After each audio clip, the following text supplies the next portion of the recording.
Welcome to the Normal People Fitness Podcast. My name is Steve Marsden, and we're going to talk about getting fit, getting healthy, feeling good, while eating the things you want to eat and doing the things you want to do. Hello, my friends, my fitness pals. Don't know if that's copyrighted by Under Armour these days, but hello.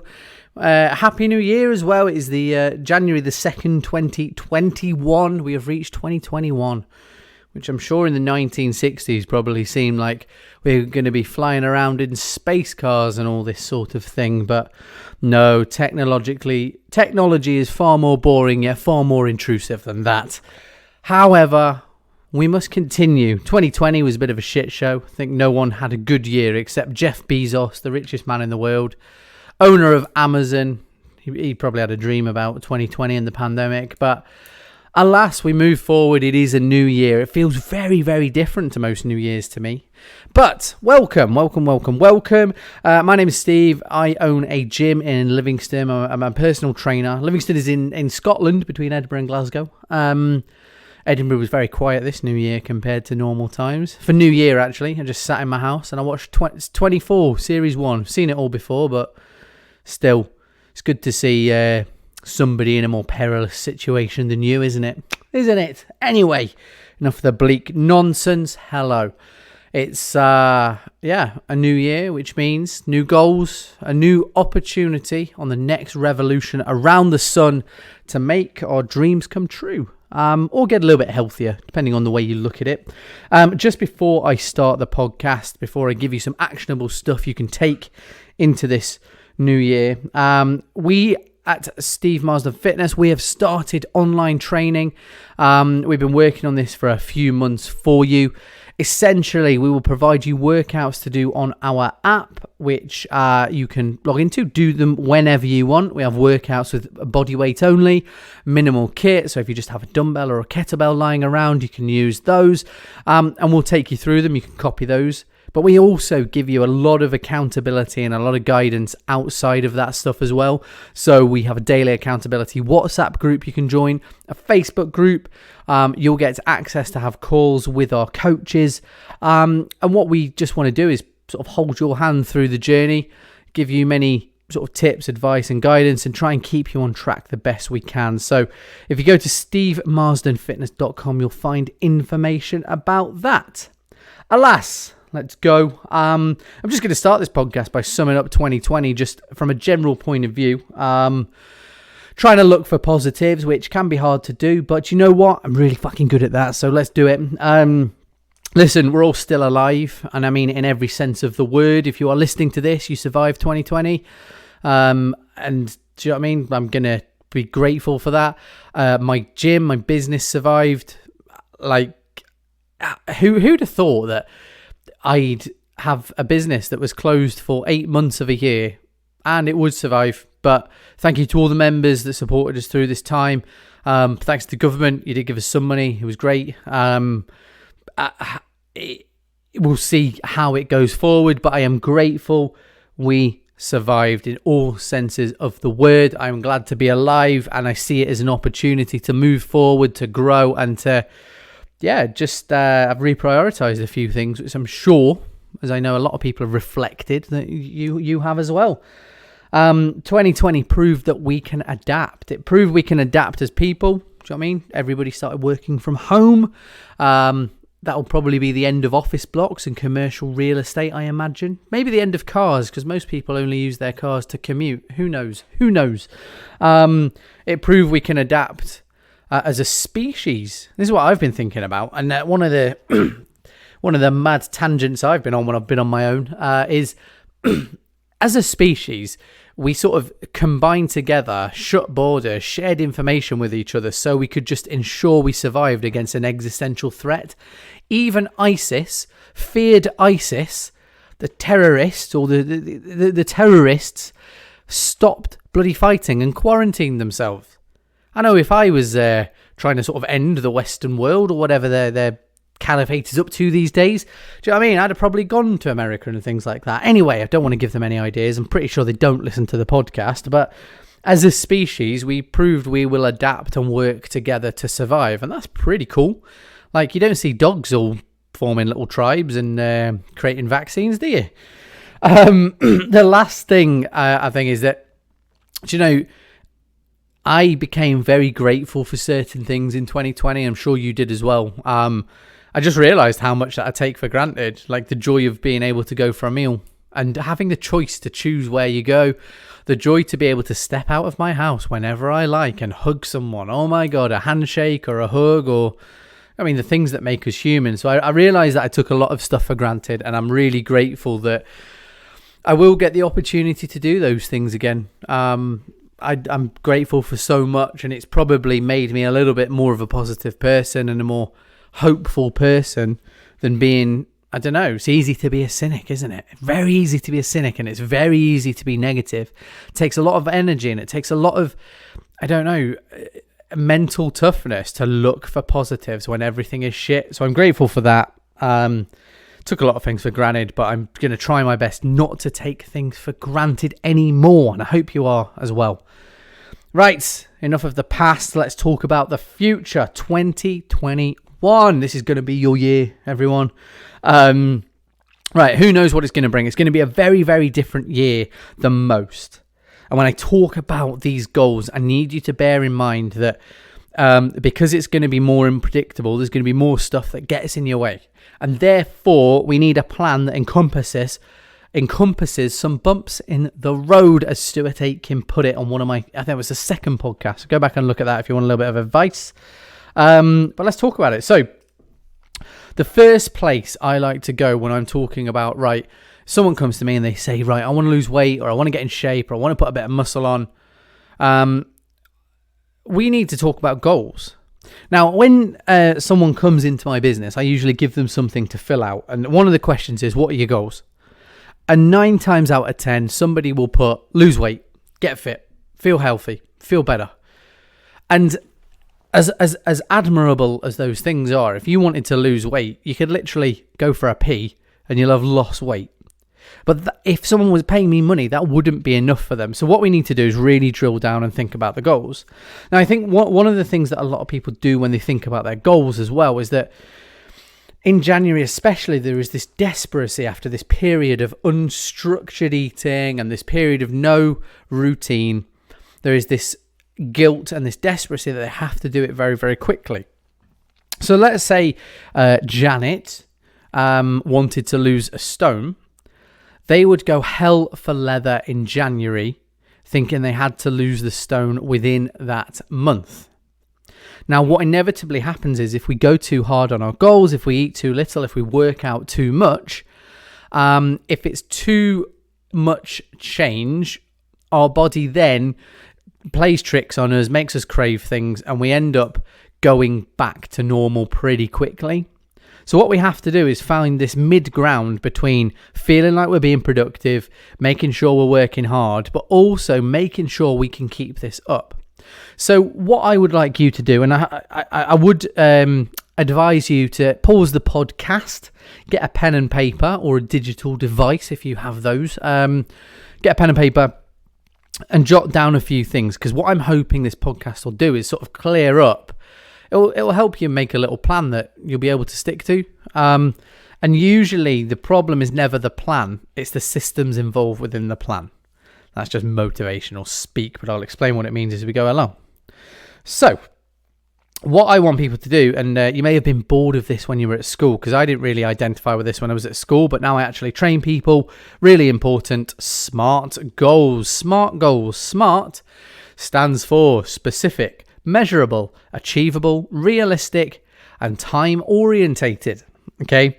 Now, this is a really clever little device, and it's very, very easy to create a SMART goal. So instead of saying, I want to lose weight, a SMART goal, you would choose a specific goal, okay? So the specific goal for Janet is, I want to lose 1 stone. M, measurable. How are we going to measure that 1 stone weight loss? That's pretty easy. You know what I mean? That's pretty easy. It is by the scales. However, I actually want us to create more specific goals. So, And I would actually like them to be non-scale related if you are going to do this. The reason being is because, and I talk about this a lot, scale weight is really, really hard to measure. It's a really, really hard short-term thing that fluctuates through no choice of our own. So basically, if you don't get enough sleep, your scale weight will fluctuate. If you eat more of one food than another, your scale weight will fluctuate. If you drink more water one day than another, your scale weight will fluctuate. If the ambient temperature is too warm, your scale weight will fluctuate. So we can't really control it. It's a little bit like you telling me your net worth by the balance on your bank account by looking at it one day every week. Like, there's no way to show it. So if you are choosing a goal, I actually want to make it quite sentimental. And like Gary Mendoza said in my podcast with him, we're going to sort of anchor an emotion to it. So, ladies, if you have a dress that you used to be able to fit into, maybe it's a top, maybe it's a skirt, maybe it's trousers, then I would choose something like that, because it's a binary yes or no. Can you get into it? Can you not? Yeah, maybe it's a pair of jeans. For you guys, potentially it is a pair of jeans, but men are usually more data driven than women. So potentially you want to measure your waist and set a goal around the tape measurement there. Just a caveat on that. If you are using a tape measure to measure yourself, you can be biased. I used to measure people and make it as tight as possible, so that if the next time I did it as tight as possible, it was less, they knew I was not cheating. But again, you can choose some trousers, a t-shirt, an old jumper, whatever has an emotional connection to you. I feel clothing is the best way to do it, because it's an objective yes and no.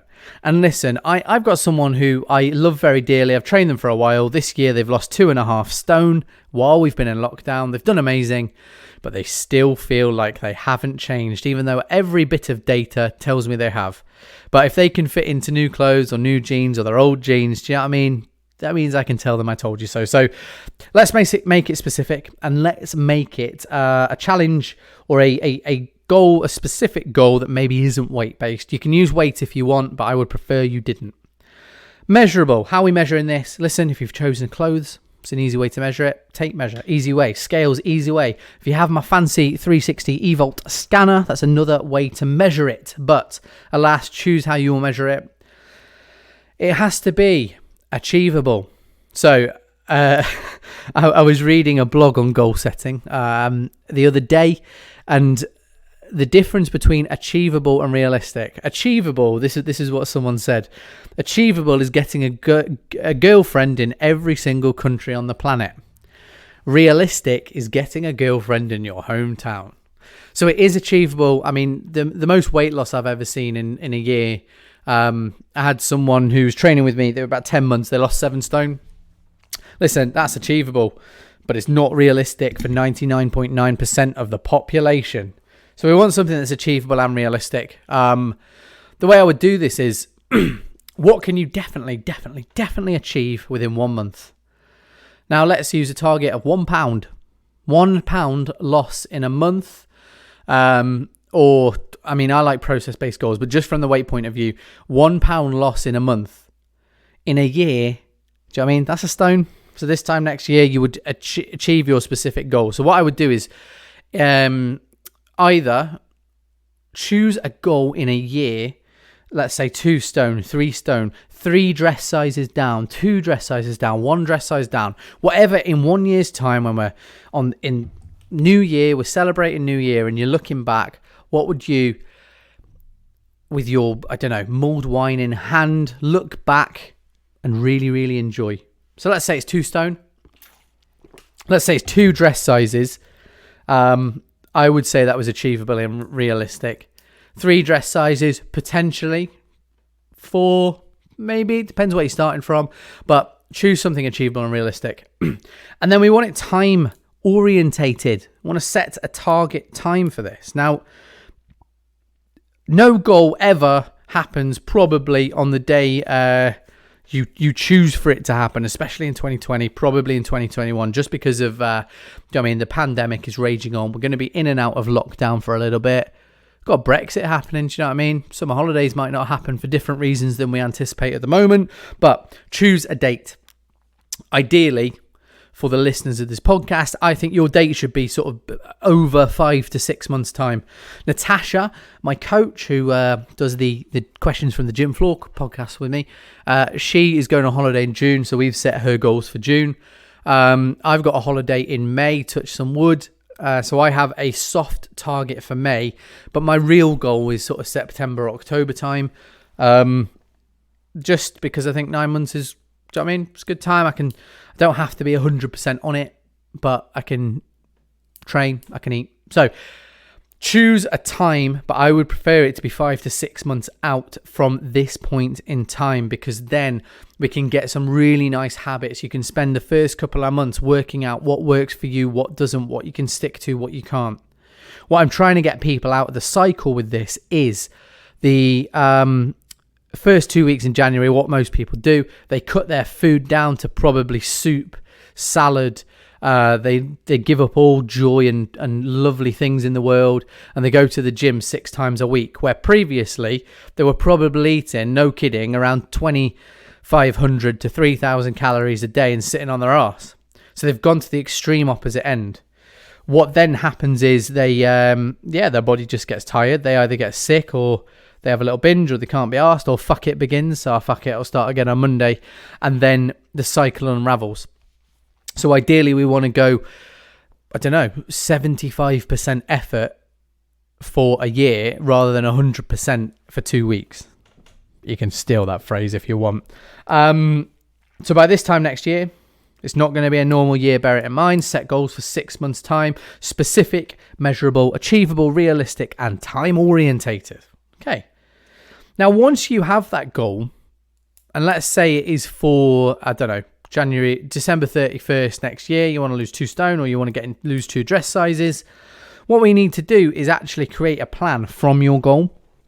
And that plan, we need to chunk it down. So some people like to chunk it down into monthly goals. I am one of those people. I know that if I go to the gym, if I exercise well, or as intense as I like to exercise, between 12 and 15 times a month, so a minimum of 12 and a maximum-ish of 15 to 20 times a month. Please bear in mind that some of my workouts, they might be cardio only, they might be mobility workouts, they're not necessarily crazy gut-busting, drive myself into the ground workouts. I know that I have sort of done the process-based activities that I need. So from your main SMART goal, we're creating process-based activities by chunking the time down. So monthly goals for me this year, my yearly goal, I actually want to work out 250 times. That is basically Monday to Friday every single week. I have access to the gym at all times, regardless of lockdown, because I own the gym. It costs me a hell of a lot of money to have access during lockdown, but you know what? It's keeping me sane. But potentially for you, it might be 2 to 3 times a week, or it might be X amount of workouts in a year. Let's say you want to do 100 workouts in a year, 150, that's between 2 and 3 workouts. If it is more than you used to do, imagine doing 100 workouts in a year. Imagine how fitter you would be. Imagine how that would impact your shape and your size. So we want to do monthly and weekly goals. If I want to work out 200 times, 250 times next year, I'm looking at 20 workouts per month, which for me is achievable and realistic. For you, if you don't have access to sort of the facility like I do, potentially not, but have a think about this. Yeah.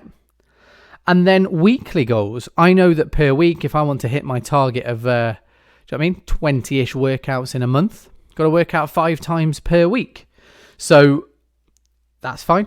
And that means I structure my week. Monday to Friday, I work out, I get a decent rest and a refeed on the weekends. That's how I do it. So what do you need to do according to your goal, monthly and weekly? Yep. Now, how you structure your months. I know some people that I do this with, and then they will try and get all their weekly workout. Let's say they have to work out 3 times a week for them to hit their goal as they want. They'll just do it Monday, Tuesday, and Wednesday, and then they get the rest of the week off. Listen, that's cool. Some people do it Monday, Wednesday, Friday because they like a day off in between. It suits their schedule better. Some people, let's say my shift workers, so my nurses, my doctors, my police people, they will do it whenever their schedule dictates, but they know that they need to tick the boxes of that monthly and weekly goal.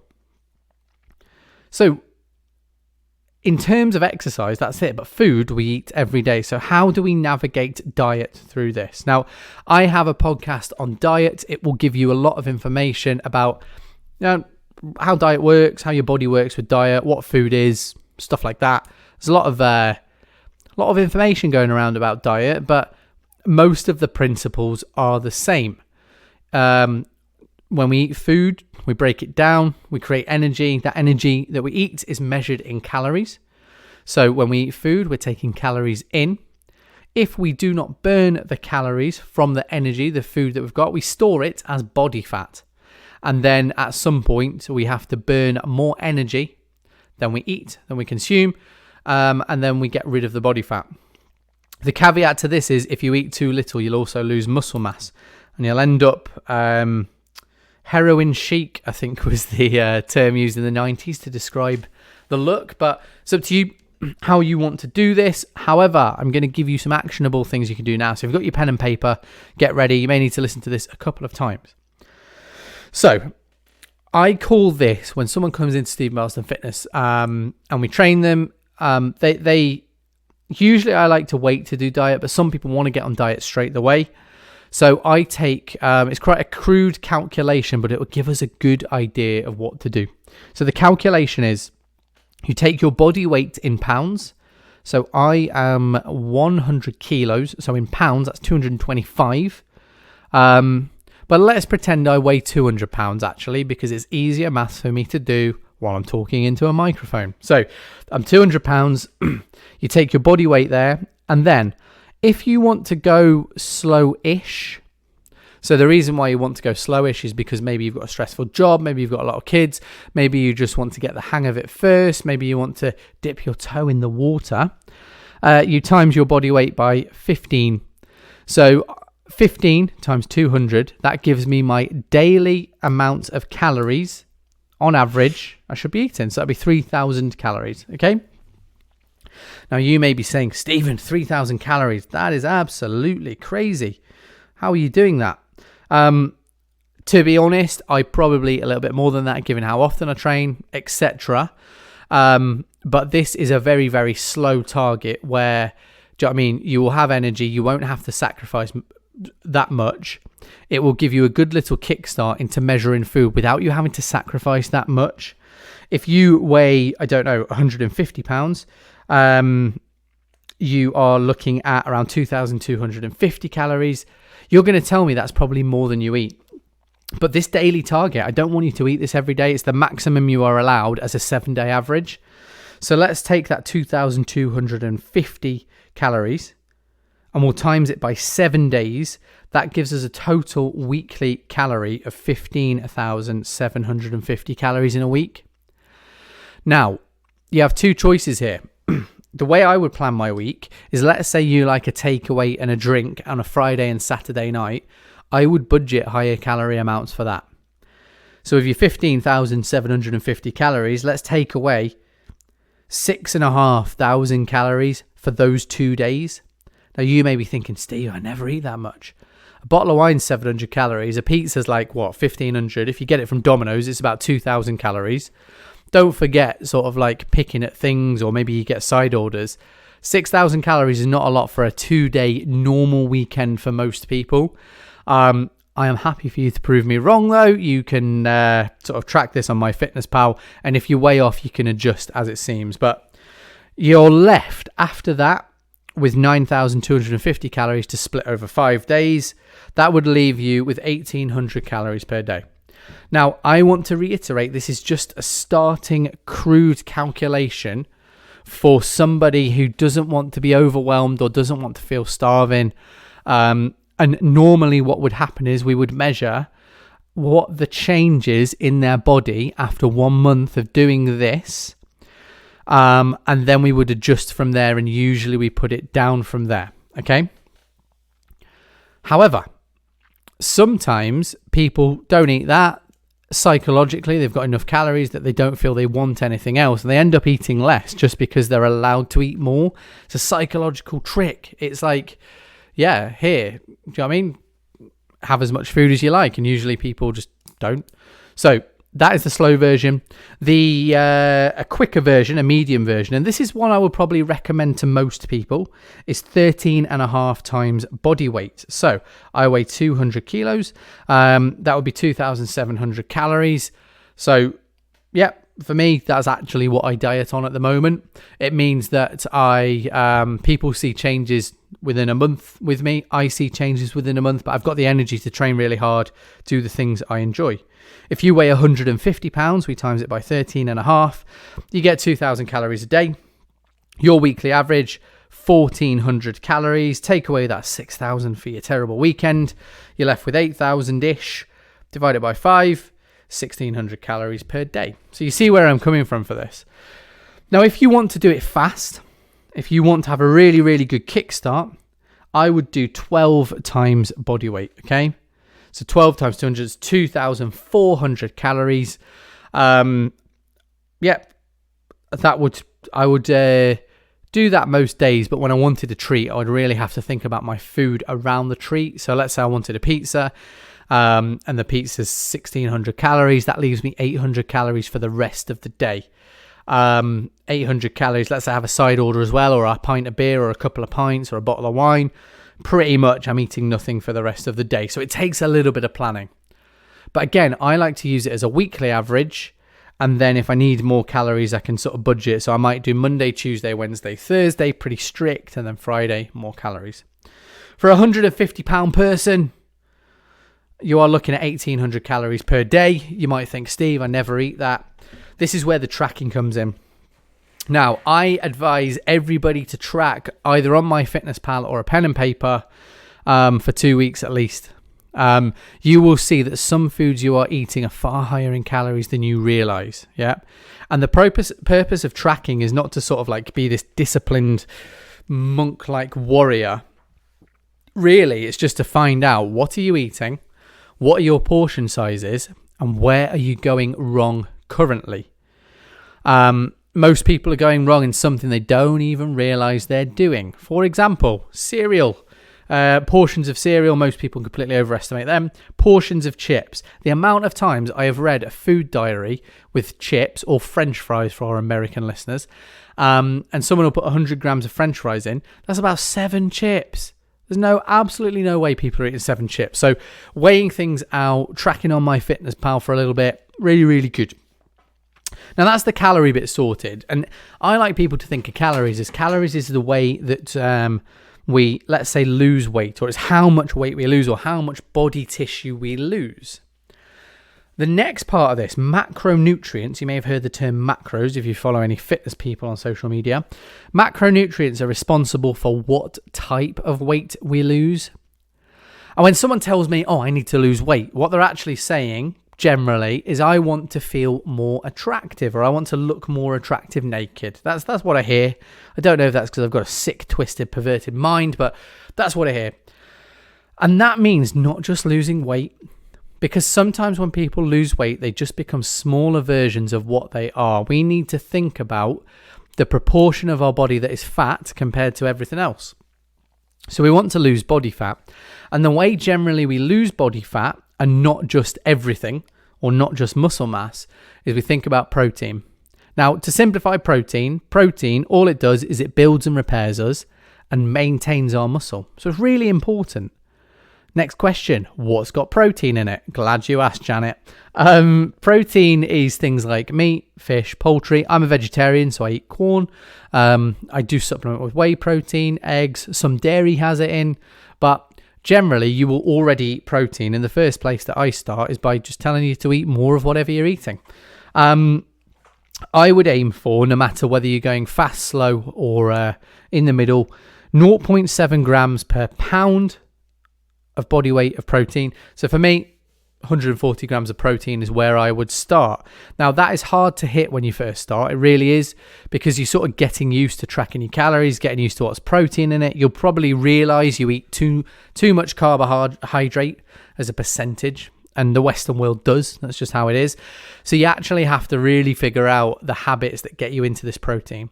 And this is one of the reasons that I like people to choose the medium and slow version, because it allows you to figure out what foods you like, what foods that sort of match your diet, where you're going wrong, and how to fix it. It's a really nice learning process. So that's the sort of like nuts and bolts of the plan of the diet, but how do we actually implement it? And how do we make it so that it's not causing us loads of stress? I did a podcast with Alex Pearson that I'll be releasing soon. He's absolutely awesome. Please listen to it when it comes out. But essentially, he says that his idea is that he wants his clients to be able to get results but not have to obsess. Because in January, people obsess about their diets. It takes up every tiny little bit of space within their head and within their thinking. And it's not really a nice existence to constantly think about diet. I know there's a famous Christian Bale saying, and he said that whenever the fitter and the more lean he got and the better he looked, the more boring he became as he obsessed over grams of protein, carbs, and fats. Listen, I'm not telling you to get obsessed. All I'm saying is let's find out where we're going wrong. Let's find out the foods that you like that help you towards your goals. And then let's find things we can put in place, little systems that we can put on autopilot. So here is how I advise my people, my lovely fitness family at Steve Marsden Fitness to do their food. Okay. And I'm going to start with the more expensive options that require less effort. And then we'll get onto the ones that are the cheapest but require the most effort. Because essentially, the reason why you would pay for something is to get someone else to do it for you. So that's where the cost comes in. So, first one, meal prep services. These are popping up everywhere. Essentially, you go on their website or their social media, you see what meals you like, you order them, and then they deliver them. You stick them in your fridge or your freezer, and then they're ready for you just to stick in the microwave or the oven and done. And usually these meals are already calorie counted. They're already sort of worked out how much protein's in them. And they're usually designed for people who want to improve their body composition. So meal prep services are really useful. I don't use them, to be honest, because I'm really picky with food. Some meal prep services do cater for vegetarians, vegans and things, but I don't like them. However, my girlfriend does use them. She finds them really useful, especially when she's busy and stressed with work, which I know that she will be very soon. They are so easy, and I've always thought that people don't have takeaways because they fancy a takeaway 90% of the time. They have takeaways because they can't be asked cooking. One of my business ideas, anyone steals this, it's already trademarked, is getting some on Just Eat that's really healthy food but really nice that you can order. Anyway, so meal prep service is good. The second one I'm going to mention, okay, this is an idea I've had for ages and I've not really done it.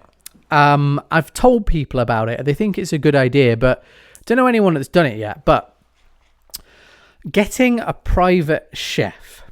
Now, you're probably imagining living in a Hollywood mansion and a private chef cooks all of your meals. That's not what I mean.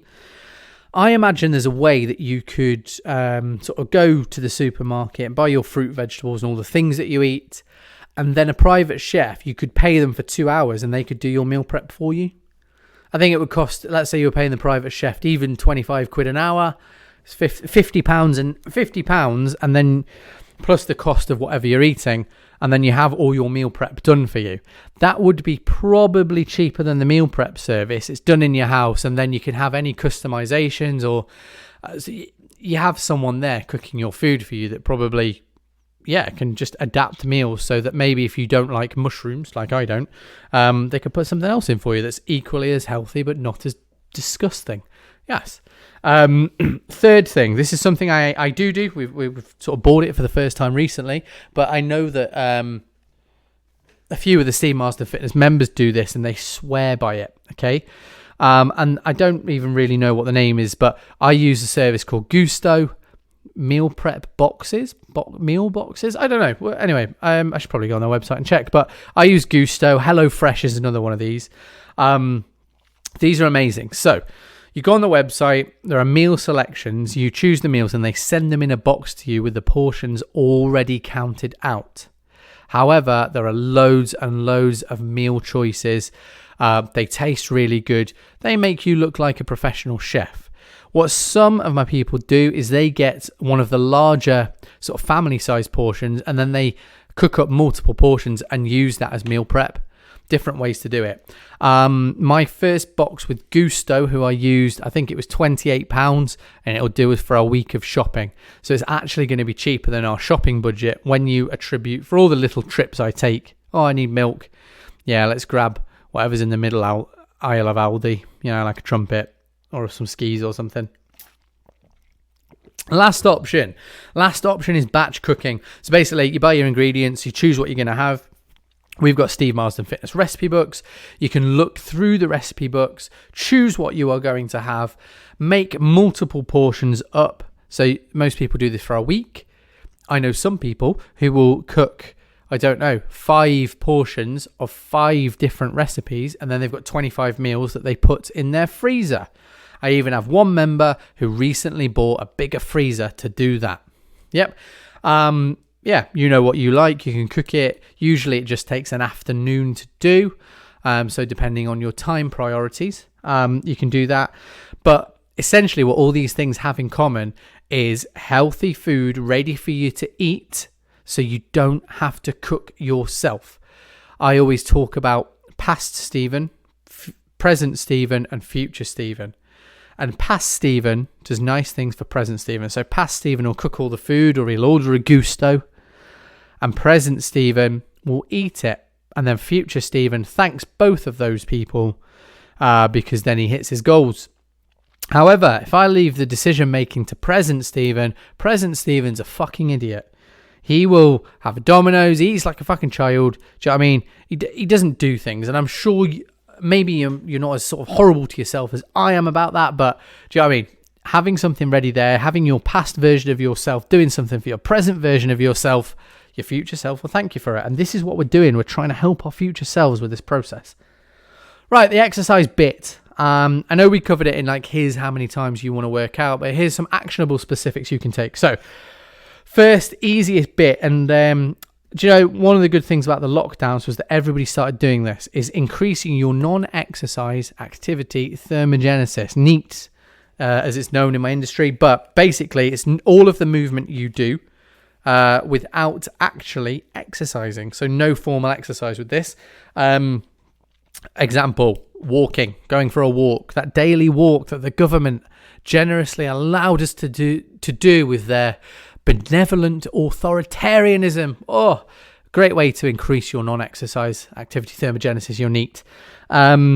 Things like trying to increase your steps. So you know if you go to the shops, parking further away, walking to work, cycling to work. I know that's probably just cycling from your bedroom to your living room these days, but we need to find extra ways to increase our NEAT. So an example, I go for walks. I like to pace when I'm on the phone. I stand up and I just pace, walking around. I do a lot of things standing up now. So if I'm working from home, maybe creating an infographic on the benefits of exercise for normal mortals like us, I'll do it standing up on my kitchen counter. And I often pace as I think.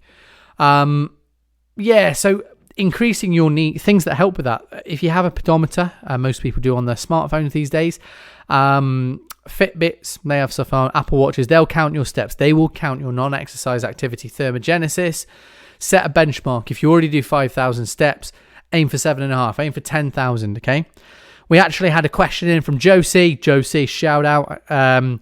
Questions from the gym floor. That'll be answered next week. So that was a really great question. Tune in for that. But non-exercise activity, that's where, see what you're at now, try and increase it. It is harder from home. But listen, if you're doing 2,000 steps per day at the minute and that's your average, just do 2,500, 2,200. Increase it by 10%, increase it by 20%. It doesn't have to go straight to 10,000. Yeah, cool. So that's a non-exercise bit. Right, exercise. This has become increasingly hard. It was already too fucking hard, even before the pandemic hit. And the reason why I say it was too fucking hard is because 13% of the UK population have a gym membership or do any exercise. Yeah. That's a disgusting figure because as humans, we need exercise to keep us healthy. We need exercise to keep us sane. We need exercise to keep our mental health in check. And the fact that 87% of people don't even exercise means, in my opinion, The government has failed, the school system has failed to teach us how to love our bodies. I'm reading a book at the minute, essentially, and one of the arguments for, or one of the questions it raises in this book, it's a bit of a philosophical book, is if our dog is ill, we give it all the medicine it needs at all times, we take it for walks, we take responsibility for a dog. Why don't we do this for ourselves? When I eventually go into politics, that will happen. And you might be sort of sniggering at a personal trainer going into politics. Listen, I think exercise is class. I think if people took care of themselves, there wouldn't be as much pressure on the NHS. I think that people, from the government's point of view and revenue point of view, would have more tax years within them. They could work for longer.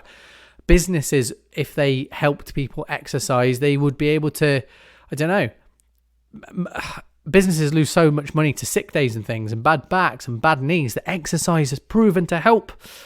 Suicide rates would go down. Exercise is a social thing. Potentially we would make more friends. Everybody wants more friends. No one wants to be a loner like me.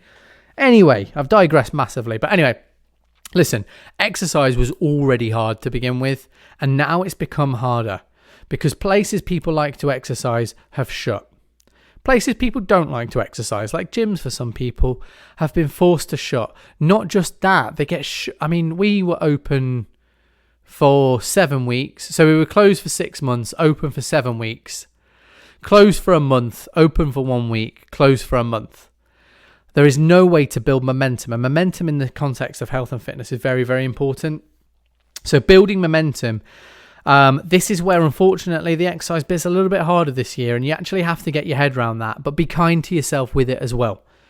Now, because it's harder, what we need to do is give ourselves more room for error without sort of saying fuck it and starting again. So this is where I do have access to the gym, which is why I can say, right, 5 times a week I'm going to the gym. Listen, I might hit 4. That's still good. For you, having maybe a combined goal around NEAT and exercise is maybe what you do. So maybe you do between 2 and 4 exercise sessions per week. An exercise session can be defined as anything that gets your heart rate up for an extended period of time.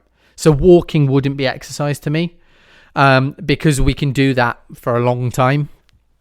I would say something along the lines of, I'll give you some examples. Going to the gym, getting a personal trainer. I think these, even though they're the most expensive options, are some of the better options. I often look at my job as a personal trainer like being a mechanic. Do you know what I mean? If you wanted, you could learn how to fix your car yourself.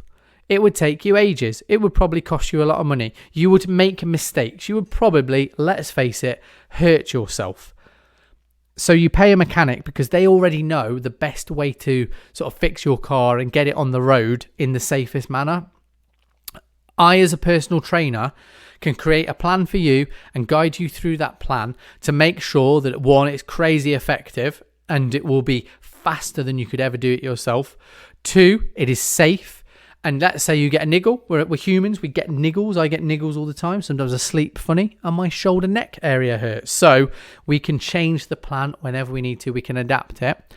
And 3, we're probably a little bit nicer to you than you are yourself when you go off plan. Generally, when people go off plan, they, they feel guilty and they feel shameful and all these things. Listen, it is normal. Just get back on the plan. And that is our job, to give you a nice hug, but also a bit of a kick up the arse while we're hugging you. Which, do you know what? Contravenes every social distancing rule there is, but I don't care because I want you to do well. So, going to the gym, getting a personal trainer, that's a way to do it. The option below that in terms of pricing, and you heard at the start of this podcast, our offering is online training. So you can do that basically. You pay someone sort of less money, but you get sort of a virtual hug and kick up the arse at the same time. You get that access to the personal trainer, the plan, etc. But you just have to do the exercise yourself without someone watching you do it in the same room. So we use our app. It's got lots of videos on. The workouts can be adapted. We'll also design workouts for you if that's what you want. But an online trainer can help keep you accountable, especially around the stuff outside of the gym. So the eating, the NEAT, those things, and create a community for you that help you stick to it. I like online training. I actually have an online trainer myself that designs workouts for me. I can't be asked to design my own workouts. I'm very biased about myself. You're probably biased about yourself. You'll give yourself the stuff you're good at. The amount of times that people want to do the stuff that they want to do in my gym, I'm like, no, you have to do stuff you're not very good at, because that's where your body will change the most. So I hire someone online. They give me an objective view of sort of like the programming and things like that, the exercise I should be doing, and then I do it. So online training is good. Or you can do it yourself. Do it yourself might mean you follow YouTube videos. Listen, they're okay. They're just designed for a big population. And one of the things that I sort of keep in mind when I'm giving my people stuff to do is progression, making sure they progress. If you do the same YouTube video, the same series of videos, that progression can be quite randomized and you get used to it very quickly. And then even though you do it, your body doesn't change. To me, it's like wasting time.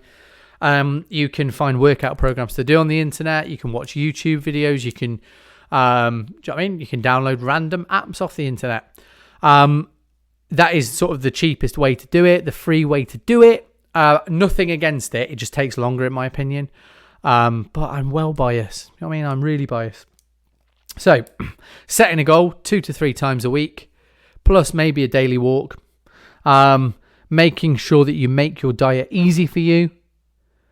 Making sure that you track your food. And I track my food now when I feel like I've gone off track, where I feel like my portion sizes are getting a little bit not great. Do you know what I mean? I just track again for a couple of weeks. So that's it. We've set smart goals. We've chunked them down into monthly, weekly, and daily goals. I've given you examples of how to do it, diet and how to do exercise. Next, it's just doing it. And listen, some days you will want to do it. Some days it is your sanctuary, and some days, do you know what I mean? It's the best bit of your day. It's the bit where, I don't know, when you're breathing heavy and your muscles ache, and do you know what I mean? You're getting to the next 0.1 kilometers on the air bike. Do you know what I mean? That's amazing, because you get a break from the bleak dystopian reality that we currently live in.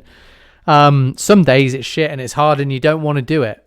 But that's where it counts. Like, that's where you'll have your best workouts. That's where you defeat the little chimp in your head that tells you can't do it.